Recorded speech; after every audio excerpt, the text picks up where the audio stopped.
You think sometimes that the negative emotion that you feel is because you're looking at a condition or a circumstance that isn't pleasing. Someone said, my lover left and I am sad. And we said, no, you're not. And she said, my lover left and now I'm sad. And we said, no, you're not. Abraham, what's wrong with you? Can't you hear? My lover left and now I'm sad. And we said, no, you're not. She said, all right, I wasn't sad. My lover left. Now I'm sad. I'm sad because my lover left.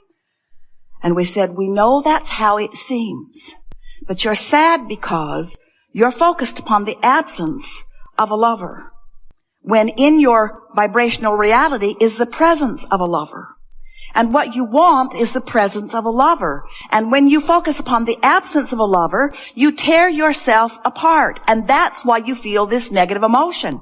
You are assigning this sadness to someone else's behavior. We are assigning this sadness to your behavior. We are assigning this sadness to your inability to focus inside the vortex. That's hard to hear. Esther doesn't even want to hear that.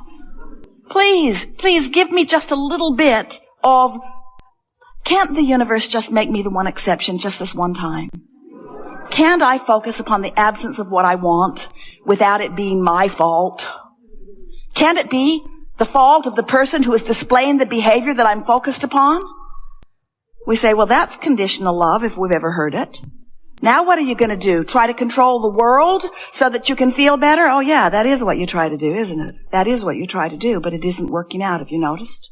You have a war on drugs and a war on terrorism and a war on cancer and a war on teenage pregnancy and a war on, and they're all getting bigger because when you push against unwanted things, you hold yourself outside the vortex where the solution is. And this is the most important thing that we want you to hear. Oh, hear this. We'll say it again and again until you get it. When your life and what you're sifting through the contrast helps a problem to come into focus, the whole time that problem is coming into focus outside the vortex for you, oh, you're going to love it. The solution is coming into focus inside the vortex. Thought for thought, point for point. Little problem, little solution. Bigger problem, bigger solution. Boom, boom, boom, boom, boom, boom, boom, boom, boom, boom, boom, boom, boom. We're not kidding you. In every moment that through life you, blessed beings that you are, have carved out and defined with great detail the problem, without even knowing it, you've been carving out with great detail the solution. You just haven't known it because while you're beating the drum of the problem, you don't have access to the solution. But it doesn't mean it isn't there, and it doesn't mean we don't have access to it, and it doesn't mean you can't too if you'll come over here where we are. Don't you like that? So, the other day something's going on. Esther's feeling uncomfortable about it. She said, hey, the good news is we're creating something really wonderful over there where we can't see it. But it's good to know. Isn't it good to know?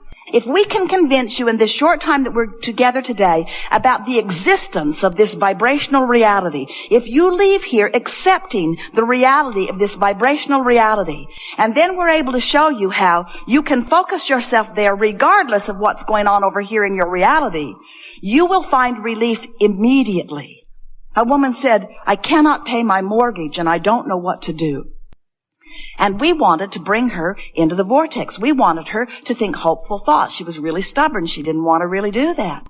She wanted to face reality. But once we were able to convince her that she can't, in this moment, while we're having a conversation with her, she can't produce out of thin air the money to pay her mortgage. It had gone far out of whack. She was not going to manifest those dollars that day, in that moment, in the hour that we spent in conversation. She was not going to manifest those dollars. So she could not change reality. And if her emotion depended upon her reality changing, then she was in for a long, hard winter. But if we could convince her that her emotions don't have to be dependent upon what manifests in this moment, when we were able to convince her that she could go into the vortex where relief is now, she can find relief now. She can't find the money this red hot minute, but she can find relief now this red hot minute. She can find relief. She can go to the vortex. She can find relief. And once we were able to suck her in with our very clever law-based knowledge, in her absence of resistance, the money came that week. When you release resistance, you release the only thing that is holding you apart from what you want. The difference is, so many humans aren't willing to release resistance until the help comes. They say, I want to be over there. And we say, what's over there? And they say, I don't know, I'm over here. They say, well, what would it be like over there? I don't know, I'm over here. Well, try to think about what it's like over there. I can't. I'm so unhappy about what's over here. We say, well, if you could just think about what's over there, you could shift the way you feel. And then vibrationally speaking, you'll be over there, and then everything else will follow. Now, bring it to me while I'm over here, and then I'll go over there. That's sort of what most people say. Show it to me. Show me the money. Show it to me, and then I will have a emotional response to what is. And we say, that really is the opposite of what the art of allowing is. The art of allowing is finding a way of allowing alignment regardless of what's going on in reality. It's also what unconditional love is. I'm going to find alignment with the love that is me, regardless of the condition that's going on. I'm going to discover unconditional love. I'm going to discover unconditional alignment. I'm going to discover unconditional releasing of resistance. I'm just going to let it go because it doesn't feel good. I'm going to let it go because it doesn't feel good. But you know, we've never seen anyone that could let something go without finding something else. When you say, I'm not going to think about that thing that I'm thinking about anymore, you're thinking about that thing that you're not going to think about anymore. And then you say to your friend, help me not think about this. About what? About that. I don't want to think about that anymore. Why don't you want to think about that? Because it doesn't feel good when I think about it. Well, what's wrong with thinking about it? Well, it just doesn't feel good. And when I think about that, it keeps me from what I want. Well, then you shouldn't think about that. I know I'm trying not to think about that, but I'm thinking about that. I wish I didn't think about that. If that thing wasn't so big. You know, that thing's been there for so long. Have I told you how long that's been there? That's been dogging me for as long as I can remember. And the more you talk about what you're not going to think about, the bigger it gets, and the more you use it as your excuse not to go into the vortex. Where if instead of not thinking about that thing you're not going to think about, which just causes you to think about that thing that you're not going to think about, you would try to think about something else. So then you say, okay, then I'll think about that. But that, way over there, is too far vibrationally apart. In other words, you've trained yourself over here. This is what's easy to think about because this is what's active in your vibration. So we want you to be nice to yourselves when you say, I'm thinking about this, but I'm not thinking about it as much. And I can't think about that because I've trained myself to think about this. What you want to do is think about this a little closer to what you really want. Think about this. In other words, move incrementally. Just reach for the best feeling thought that you can find from where you are until you train yourself into the vicinity of your vortex. This vortex of creation, do you accept its reality? Doesn't matter if you do or not, it is reality. The larger part of you is there, even in your ignorance of it. There it is with everything you want. And this vortex, this edge of the vortex is somewhere on the emotional scale between hope and belief. That's where it is. So if you're over here in fear, you're nowhere near the vortex. And even though the vortex is calling you, it's pulling you forward. When you go from despair and the vortex gets hold of you a little bit and pulls you forward, you end up in revenge. And you say, oh, that doesn't feel very vortex-like. We say, yes, it does. It's closer. It's closer to the vortex than you were. When you allow yourself to move from revenge into hatred and hatred into anger and anger into less anger, into frustration, into overwhelmment, when you get in the vicinity of hope, now the vortex will take you right in and show you something to make a believer out of you. In other words, when you allow yourself to get into the vicinity of the vortex will help you to believe. So what we really want to talk about in this gathering, because most of you are not over there in despair, most of you hang around with the low end of your vibration somewhere in the vicinity of overwhelmment. Oh, you dip into anger occasionally, sometimes despair, but your set point on your emotional scale is somewhere between overwhelmment, dipping into some anger, and hope. That's where most of you are hanging out. Occasionally you go right into the vortex, but you don't stay there very long. This is the thing that we really, really, really, really want you to hear. You cannot train yourself into the vortex from anywhere outside the vortex.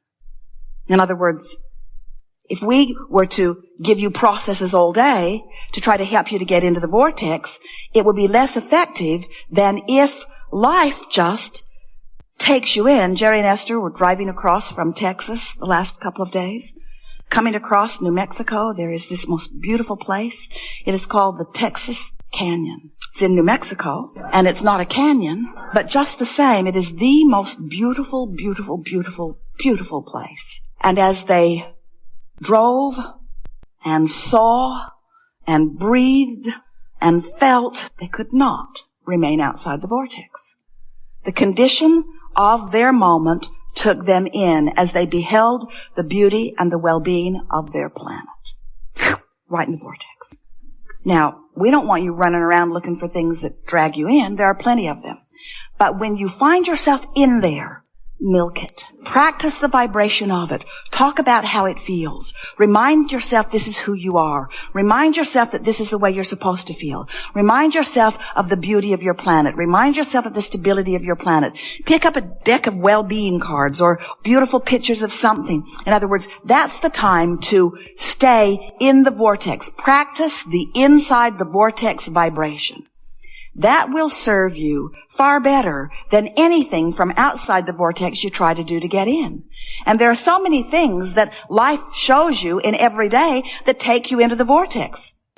So when you find yourself in there, or when you even think you're in there and aren't sure, milk it. Milk it. Every time you have a moment and you are aware that you just felt a little relief and you're just feeling a little extra lift or high, a little better feeling, stop in that moment and acknowledge, what is it about this that feels so good? Jerry and Esther will sit in a restaurant that feels particularly good and they will play the game. Why do we like being here right now so much? What is it about this place that feels so good? Is it the lighting? Is it the food? Is it the fragrance in the air? Was it our server? Is it being with each other? No, it can't be that. We're always with each other. Must be something else. What is it? What is it? What is it that feels so good about this moment? What is it? And as they reach for it and identify more and more, what they do, they practice the vibration of being in the vortex longer. And this is the thing that we want you to understand. The more you practice it, the easier it is to be there. Don't you know people who are so optimistic that when you try to give them bad news, it just bounces off of them?